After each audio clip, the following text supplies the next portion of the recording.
গোলাঘাট কংগ্ৰেছৰ আজি কাৰ্যালয় সন্মুখৰ মুখ্যমন্ত্ৰী কনভয়ৰ ওপৰত যিধৰণে বটল নিক্ষেপ কৰি আক্ৰমণ কৰিব চেষ্টা কৰিছিলে আমি ধিক্কাৰ দিছোঁ।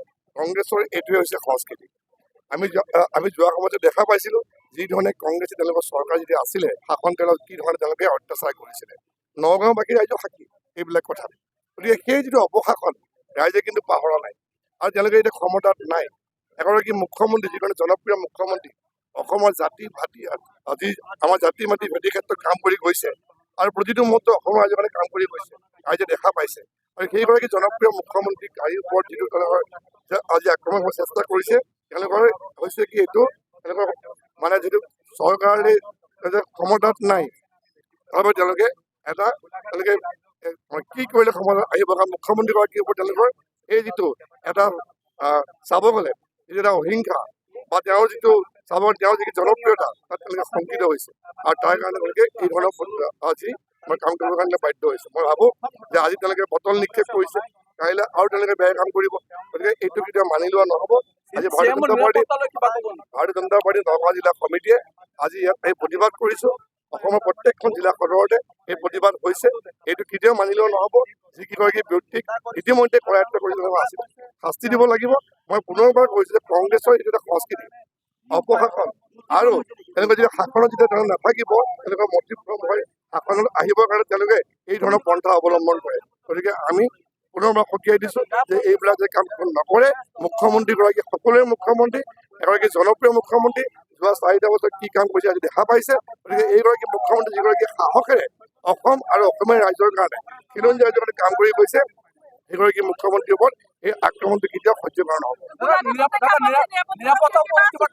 প্ৰথম কথা হৈছে কি যেতিয়া ৰাজনৈতিক দলৰ সন্মুখেদি যেতিয়া এটা কনভয় যায়, যদি ভাৰতীয় জনতা পাৰ্টি যদি আমাৰ কাৰ্যালয় হয় তেতিয়া আমি কেতিয়াও নাভাবিম যে তাৰ পৰা কোনোবাই বটল নিক্ষেপ কৰিব। গতিকে সেই যদি তেওঁলোকৰ যদি সংস্কৃতিটো ভাল বা তেওঁলোকৰ সভাপতিয়ে যদি সেই সংস্কৃতিটো দিছে এই কামটো কেতিয়াও নহ'লহেঁতেন। গতিকে ৰাজনৈতিক দলতা যে ভিতৰৰ পৰা যে বটল নিক্ষেপ কৰিব এইটো কোনেও গম পোৱা নাছিলে।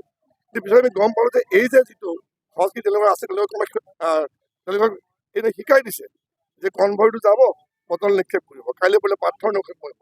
গতিকে মই ভাবোঁ যে এই কথাটো আমি সকলোৱে ধিক্কাৰ দিছোঁ। অসমৰ ৰাইজে এই কথা দেখা পাইছে। মই পুনৰবাৰ কৈছোঁ শাসনত নাহোঁতে আজি এই অৱস্থা, শাসনত থাকোঁতে কি অৱস্থা আছিলে নগাঁওবাসী ৰাইজে দেখা পাইছে। ইয়াত নগাঁৱত এগৰাকী মহিলাক সন্ধিয়া সময়ত অকলে ওলাব নোৱাৰা অৱস্থা হৈছিলে। গতিকে এইবিলাক কথা বতৰাবিলাক ৰাইজে গম পাই মই ভাবোঁ যে ৰাইজে বুজক আৰু বিশেষভাৱে এই যিটো কাম হৈ গৈছে সকলোৱে একেমুখে গৰিহণা দিয়া দৰকাৰ আৰু যিকেইগৰাকীক ইতিমধ্যে কৰায়ত্ব কৰিছে। যোৱাকালি আপোনালোকে গম পাইছে গোলাঘাটলৈ আমাৰ জনপ্ৰিয় মুখ্যমন্ত্ৰী মহোদয় গৈছিলে। তাতে কংগ্ৰেছৰ ফালৰ পৰা অটপালি গুণ্ডাগৰ্দি কৰি পেলাই বটল দলিয়াইছে আমাৰ মুখ্যমন্ত্ৰী কনভয়লৈ। তেওঁলোকে গম পাইছে, তেওঁলোকে শংকিত হৈছে আমাৰ জনপ্ৰিয় মুখ্যমন্ত্ৰীগৰাকীৰ নামখিনিক লৈ পেলাই। আৰু আমি শংকিত একেবাৰে নহয়, আমাৰ জনপ্ৰিয় মুখ্যমন্ত্ৰীৰ লগত সকলো ৰাইজ আছে আৰু কংগ্ৰেছৰ লগত কোনো নাই। সেইকাৰণে শংকিত হৈ পেলাই ভয়তে তেওঁলোকে আমাৰ মুখ্যমন্ত্ৰী মহোদয়ৰ কনভয়লৈ আমাৰ বটল দলিয়াইছে।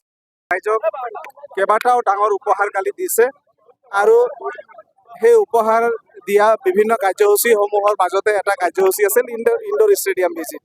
সেই ইনডোৰ ষ্টেডিয়ামলৈ যাওঁতে কংগ্ৰেছ দলৰ কৰ্মীসকলে তাত কেইজনমান 20-25জন মানে গোট খাই পেলাই তেওঁলোকে তাত কংগ্ৰেছ ভৱনৰ কেম্পাছৰ ভিতৰতে শ্লোগান দি আছিল আৰু তাৰ পৰা তেওঁলোকে বটল দলিয়াইছে মুখ্যমন্ত্ৰী মহোদয়ৰ কনভয়ত। এইটো এটা অতি নিন্দনীয় কথা বুলি ক'ব লাগিব। আগে পিছে কেতিয়াও অসমৰ ইতিহাসত এনেকুৱা ধৰণৰ ঘটনা ঘটা আমি দেখা নাই। ইভেন মানে এই মানে পঁচাশীটো আমি দেখা নাই এনেকুৱা ধৰণৰ মুখ্যমন্ত্ৰী কণ্ঠৰূপত মানে এনেধৰণৰ মানে পোন প্ৰথমবাৰৰ বাবে হৈছে আৰু আমি নিন্দা কৰিছো কংগ্ৰেছ আচলতে তেওঁলোক একেবাৰে তেওঁলোকৰ মানে নীতি আদৰ্শক তেওঁলোকে জলাঞ্জলি দি পেলাই তেওঁলোকে সম্পূৰ্ণৰূপে মানে এইটো হতাশগ্ৰস্ততাৰ অন্যতম উদাহৰণ বুলি ক'ব লাগিব তেওঁলোকে অকল সংবিধান ৰক্ষাৰ কথা কয় কিন্তু সংবিধান যে তেওঁলোকে নামানে তেওঁলোক যে গণতন্ত্ৰৰ ওপৰত বিশ্বাস নকৰে তেওঁলোকে গণতন্ত্ৰ মূল্যবোধক যে সন্মান নিদিয়ে সেই কথাটোৱে প্ৰমাণ